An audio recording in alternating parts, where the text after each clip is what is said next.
Hi.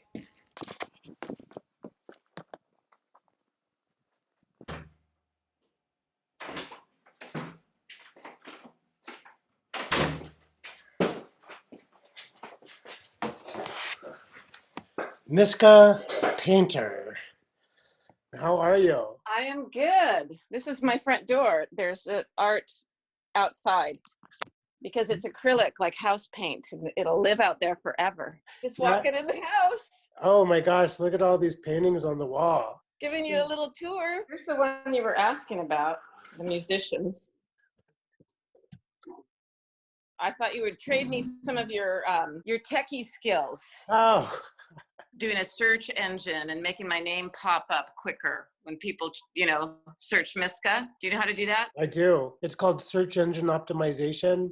I feel like that shouldn't your Yes. galleries be doing that for you? Well, they would make their name rank higher, but when they have 50 artists that they represent, they can't do it for all of them, can they? They just want people to come and know their gallery name. Sometimes Yes. galleries fall through representing an artist, like they're not selling enough, they're not selling fast enough. The good thing I can sell my own art pretty well. Once a year, then I'll have like my big annual art farm group show with a dozen of my best buddy artist friends, maybe only one painter, jewelers and glass and sculptures, and kind of have it just an annual event.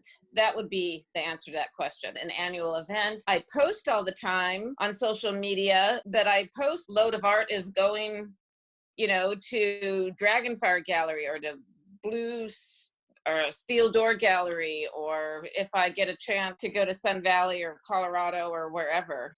So if one of your paintings is not specifically in a gallery, like it's not physically in a gallery, you have no problem selling that outside of your gallery representation. No. And yeah, if someone walks into my house and wants to buy it, because my home is actually, my home has always been like a gallery. So I don't know if I'm your typical artist. I used to teach. I used to have kids art camps, and the parents would end up being collectors. So I've always sold on my own. I started selling at like farmers markets and different art shows, but that's a lot of work to carry, a tent and your booth and all of that. Too much work for me. The only one that's really got me interested right now is Seattle Art Fair, which is, the smallest booth costs $5,000, but the quality of people that walk through there, they have to pay 35, 75, the entrance fee is up there. And then as a single artist, you're in a room with gallery owners from around the world. So to me, that's worth that investment because I might get more representation. And then the people that are coming to look at the work from galleries around the world might end up buying some of mine too. So it's kind of a double whammy. I think that's good investment of my marketing dollars. Let's switch over to your artwork. Here's some roosters. Okay, can you see them? Yeah.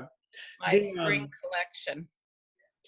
I've noticed there's a very reflective quality to many of your paintings. Are you adding anything to the paint in order to get that sort of I will show you. silver? I don't know if you can you see that this one does have some reflective tone, and there's actually no light on it. There's a skylight above it, but I don't know if you can see that shimmer at all. I don't know if you can see it on this boat. There's also no light right here. Turn on the light. Show the boat. Can you see it? Ah. Shimmer. Beautiful. This is in a dark room and it actually glows, don't you think? Can you see it? That one I don't show that much because I like it. Some of them, I do show it when I have a group home. But it's so, all right, here we go. This is the stuff, $54 bottle of paint. What is it? It's golden interference, gold fine. There's a pearl, but this golden brand of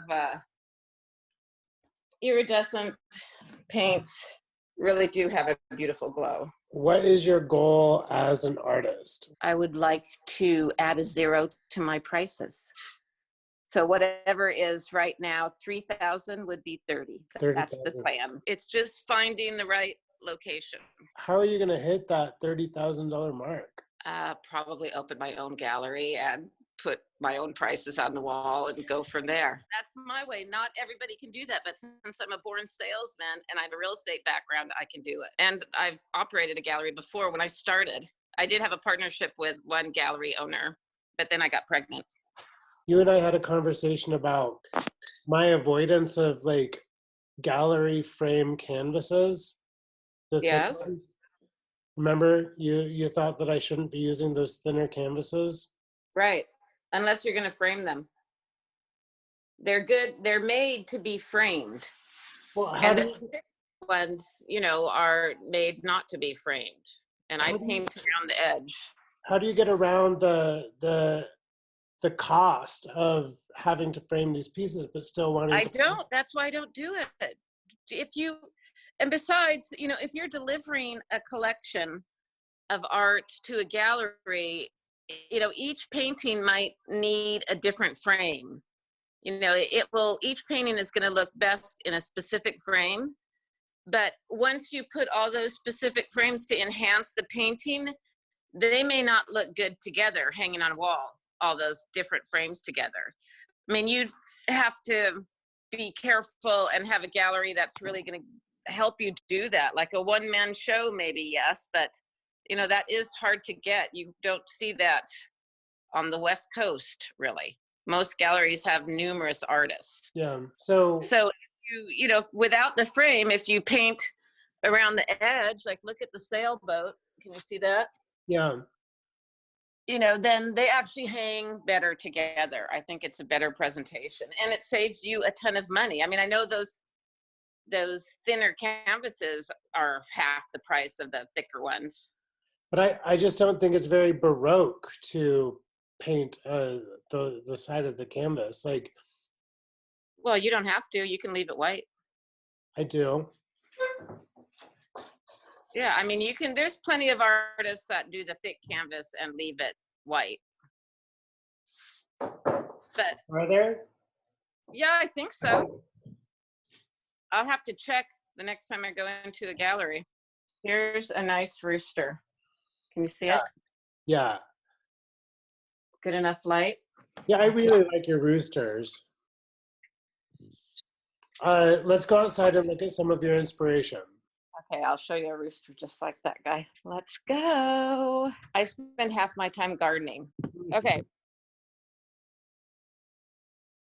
I come out here and do some gardening. I mean, there's a greenhouse behind those horse trailers. I've got pumpkins and things I'm gonna plant under that blue tarp where my horse manure is composting nicely. These are rose starts. I get really excited about my garden. I also wanted to have a nursery. In fact, if I ever do have a gallery, it's going to have a very beautiful outdoor sculpture garden so that I can continue my potted plant. See, I just love. Miska, you're Here's a frozen. nice horse we can say hi. Miska, you're frozen. Hi, You're frozen. there we go. Can you see me? Nope. I can see myself. I don't think we can do the barn. Am I walking too far away or something? Yeah, you're like in the middle of nowhere. Oh, there. Can you see me? Yes. You're frozen. Well, get closer to Wi-Fi. Okay, I'll go back to the Wi-Fi. Are you there? Here I am. There you are. Go back to the house. Okay. Hello. Okay, so let's just take a second because we're losing reception. Okay. Miska Painter, you're a Yes. successful paintress since 1998. At some point, about 16 years ago, you left the corporate world and became a full-time artist. Obviously, this is the dream. What advice would you give to emerging artists about following their dreams and becoming a full-time artist?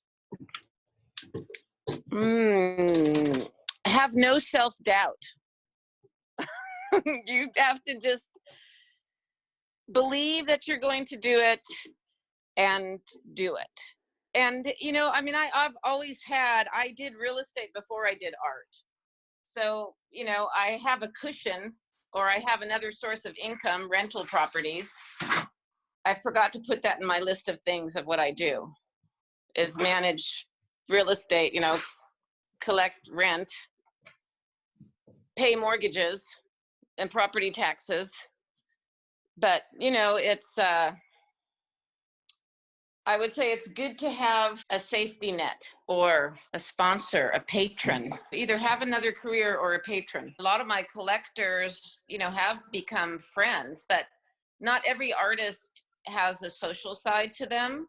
You are a very social person. You know, I mean, that's a whole nother aspect of marketing, which does work well in the art world. I think that's why people like to come here to my art farm and look around and, you know, have me cater to them and give them a cup of coffee or a glass of wine and take them on a little tour and see the chickens and the horses and where I paint and all the different paintings. They usually want to bring home a souvenir from that little adventure, that activity. Well, Miska, I am looking forward to seeing you again. I might hit Seattle again. Have you been to Sun Valley, Idaho? It's That's 40 really minutes. where I want to go.